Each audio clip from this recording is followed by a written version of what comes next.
అందరికీ నమస్కారం అండి. కార్యకర్తల్ని అరెస్ట్ చేస్తున్నారు కదా, సోషల్ మీడియా కార్యకర్తల్ని. వాళ్ళ ఇబ్బందుల గురించి నేను మీకు ఒకసారి చెప్తాను, వినండి.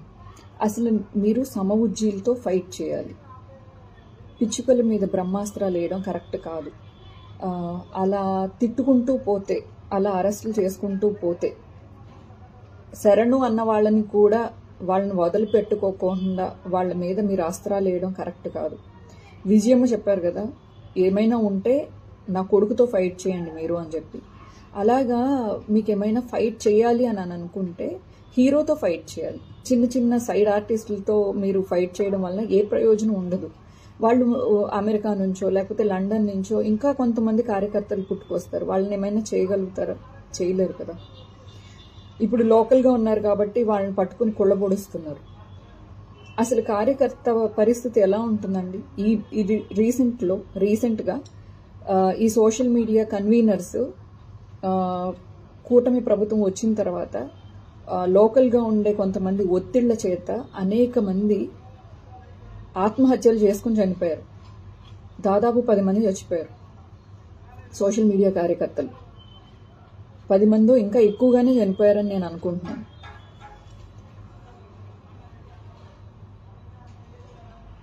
అసలు పైనున్న వాళ్ళు 1000 కోట్లు బాగానే సంపాదించుకుంటున్నారు. కిందున్న కార్యకర్త ఎందుకు అగ్రెసివ్గా మాట్లాడతాడు? రాజకీయంగా తను కూడా ఏదో ఎదగాలి అని చెప్పేసి అగ్రెసివ్గా మాట్లాడతాడు. నలుగురు కళ్ళల్లో పడాలి, నలుగురు నాయకుల కళ్ళల్లో పడాలి అని చెప్పేసి కష్టపడతాడు. ఈవెన్ ఇన్క్లూడింగ్ మేమందరం కూడా రాజకీయంగా ఏదైనా ఎదగాలి అనే కక్కుర్తితో మేము పనిచేస్తాం. ఒక రాజకీయ పార్టీకి అభిమానంతో కూడా పనిచేస్తాం.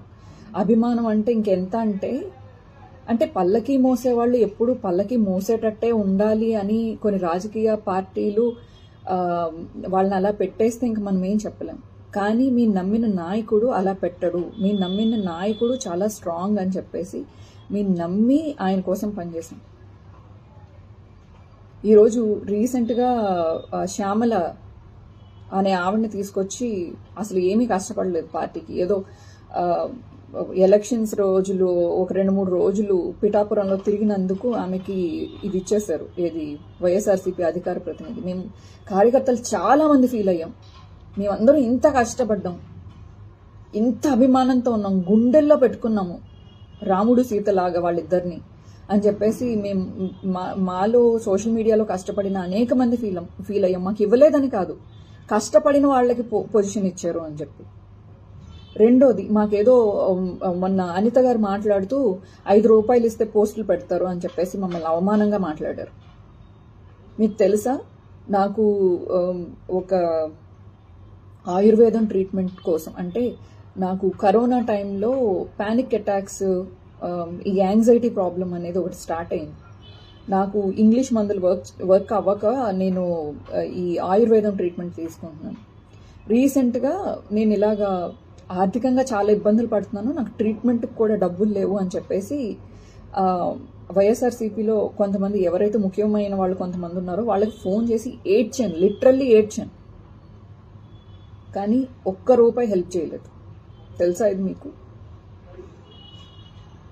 జగనన్న దాకా వెళ్తే కోట్ల రూపాయలు ఇంజక్షన్ల కోసం, ఆపరేషన్ల కోసం ఎంతో మంది పిల్లలకి, అనాథలకి, అలాగే ఇదేంటి ముసలి వాళ్ళకి, పెద్ద పెద్ద డాక్టర్లకు కూడా ఇది కిడ్నీ ట్రాన్స్ప్లాంటేషన్స్ అంటే చేయించారు, అండ్ లంగ్స్ ట్రాన్స్ప్లాంటేషన్స్ అంటే చేయించారు, అన్ని చేయించారు. మా నాయకుడు గొప్పోడు. మా నాయకుడి దాకా మమ్మల్ని లాబింగ్ ఏం చేయనివ్వరు. మాకేవో మధ్యలో కాంట్రాక్ట్లు వస్తాయో మేము ఏమైనా తినేస్తామో అని అనుకోకండి.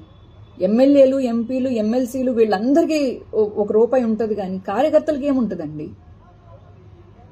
ఎవడు పట్టించుకుంటాడు? మాకు ఇప్పుడు ఒంట్లో బాగోలేదంటే కూడా పై దాకా, జగనన్న దాకా కూడా తీసుకెళ్లే అంత కెపాసిటీ మాకు లేదు. మేము ఎవరికి చెప్పుకునే ఆడవాలి?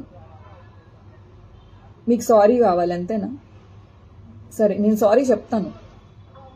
దానికన్నా ముందు ఈ క్వశ్చన్స్కి ఆన్సర్ చెప్పండి. మా జగనన్నని శాడిస్ట్, సైకో, మెంటల్లీ తనకి బాగోలేదు, తన ట్రీట్మెంట్ తీసుకుంటున్నాడు అని చెప్పి శవాల దగ్గరికి వెళ్ళి నవ్వుతాడు, అది ఇది అని చెప్పి ఎంత అవమానంగా, జుగుప్సాకరంగా మాట్లాడారండి.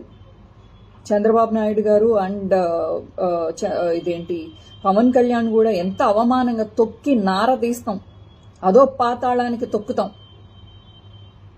ఈ రోజు మీరు అదో పాతాళానికి తొక్కారో లేదో పక్కన పెడితే అట్లీస్ట్ మీరు పవర్లోకి వచ్చారు. ఒకవేళ జగనన్న మీ వాళ్ళని అరెస్ట్ చేశారు అని ఒక తప్పు చేసుండుంటే అదే తప్పు మీరు చేయడం ఎంతవరకు కరెక్ట్? అమాయకుల్ని అరెస్ట్ చేయడం. మీ మీద ఏదో నమ్మకం చేతే కదా ప్రజలు మీకు ఓటేశారు. మీరు ఇలా రివెంజ్ కార్యక్రమాలు పెట్టుకుంటారేంటి సార్?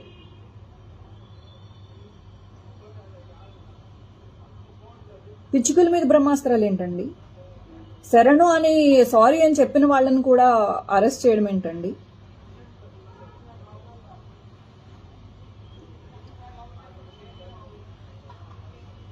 మీ పిల్లల్ని పవన్ కళ్యాణ్ గారు మీ పిల్లల్ని తిట్టినప్పుడు అతను ఎవరో వైఎస్ఆర్సీపీ అని పేరు చెప్పుకుంటూ ఉంటే మీరు మీలాంటి వాళ్ళు వైఎస్ఆర్సీపీ పేరు పెట్టుకుని మా లాంటి వాళ్ళని అవమానించకండి అని చెప్పేసి నేను అన్నాను. నేను మిమ్మల్ని చాలాసార్లు నేను మాట్లాడాను. కనీసం భారతమ్మ గారిని అసహ్యంగా మాట్లాడుతుంటే ఈరోజు కొన్ని మీడియా సంస్థలు భారతమ్మ గారిని అలాగే అవినాష్ రెడ్డి గారి ని అలాగే వాళ్ళ బాబాయ్ హత్య కేసులో జగనన్న బాబాయ్ హత్య కేసులో భారతమ్మని ఇన్వాల్వ్ చేసినప్పుడు అసహ్యంగా థంబ్నెయిల్స్ పెట్టినప్పుడు ఇప్పటికీ మా దగ్గర స్క్రీన్ షాట్స్ ఉన్నాయి ఏం థంబ్నెయిల్స్ పెట్టారు అని. మీరు ఎప్పుడైనా ఒక మాట మాట్లాడారా?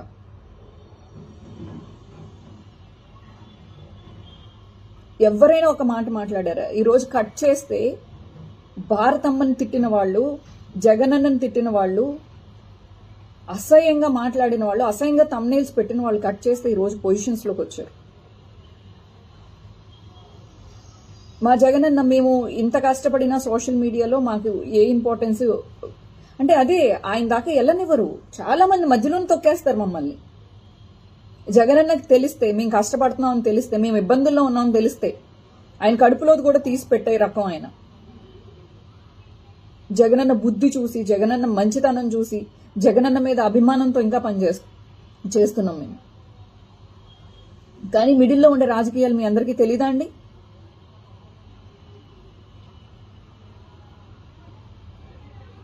ఇప్పుడు హోమ్ మినిస్టర్గా ఉన్న అనిత గారు నత్తి పకోడి, శాడిస్టు, వాడు వీడు, ఒక ఎక్స్ఎమ్మెల్యే అప్పటికి ఆమె భారతిరెడ్డి. మరి మీరందరూ చేస్తే మీరు కరెక్టేనా అండి? మా దాకా వచ్చేసరికి మేము క్రిమినల్సా?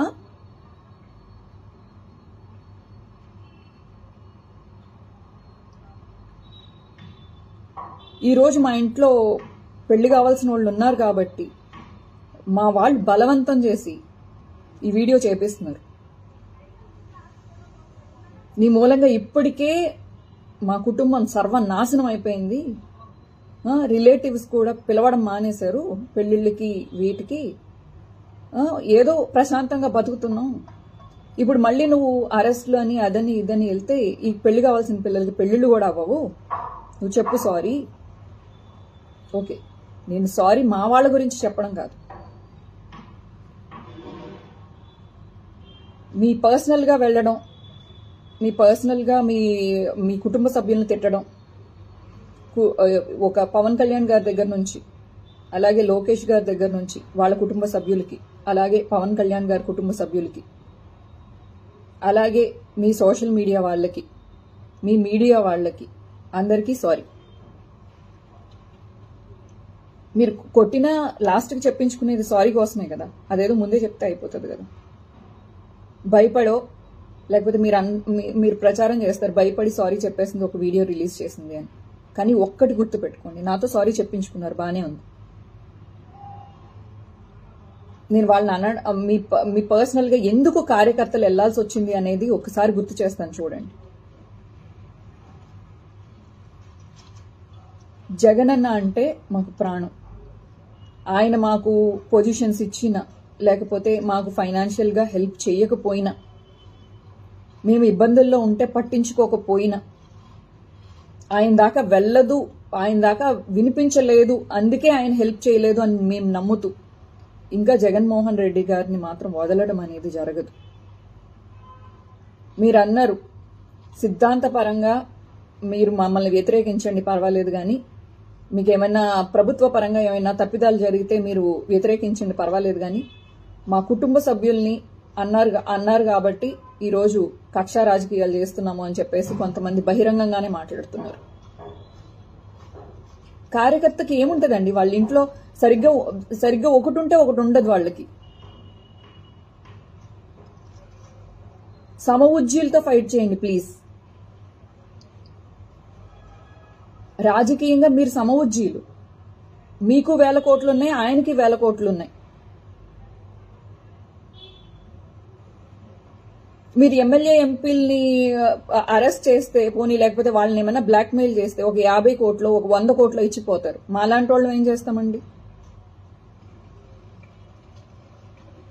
మాకేదో వచ్చి ₹1 ₹2 దాన్ని ఒకటి ఖర్చు పెట్టుకుంటే ఒక దానికి కూడా ఉండదు.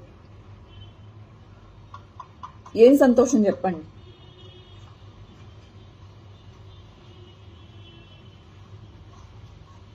సంపాదించుకునే వాళ్ళు ఇసుకల్లోనూ, బ్రాందీల్లోనూ, లేకపోతే కాంట్రాక్ట్స్ లోను 100 సంపాదించుకున్నారండి. అందరూ సంపాదించుకుంటారు. అన్ని గవర్నమెంట్లోనూ అన్ని పార్టీలు సంపాదించుకుంటాయి. నా పేరు ఆంధ్ర గవర్నమెంట్ లో పెట్టించండి. ఒక్క కాంట్రాక్ట్ నేను చేయించుకున్నానా? ₹1 నేను ఇదేంటి ఈ కాంట్రాక్టులు చేసి ఆ పనులు చేసి నేనేమన్నా సంపాదించుకున్నానా? నా మీద ఏమన్నా కేసులు ఉన్నాయా? ఒకసారి అబ్జర్వ్ చేయండి. నేను కేవలం జగనన్న మీద అభిమానంతో, భారతమ్మ గారి మీద అభిమానంతో చేసిన వీడియోలే. అది కూడా మీ మీడియాలో, అలాగే మీ సోషల్ మీడియా యాక్టివిస్టులు ఎంతమంది ఎన్ని రకాలుగా, ఎందుకంటే పవన్ కళ్యాణ్ గారు మీ రేణు దేశాయ్ గారిని మీ ఫ్యాన్స్ హెరాస్మెంట్ చేశారని పబ్లిక్ గా ఆవిడ చెప్పింది. ఆవిడ మీకు గుర్తులేదా? అల్లు అర్జున్ గారు ఎన్ని రకాలుగా మేము ఒక హీరో అయ్యుండి ఇలా చేయడం ఏంటి, ఇలాంటి కథలు చేయడం ఏంటి అన్న తర్వాత అసలు అల్లు అర్జున్ గారిని మీ సోషల్ మీడియా, మీ జనసేన వాళ్ళు ఎంత టార్చర్ చేసి ఆయన్ని హెరాస్మెంట్ చేస్తున్నారో మీకు తెలీదా? మీ ఫ్యామిలీ వాళ్ళని, మీ వాళ్ళు, కానీ వాళ్ళ మీద కేసులు ఉండవు.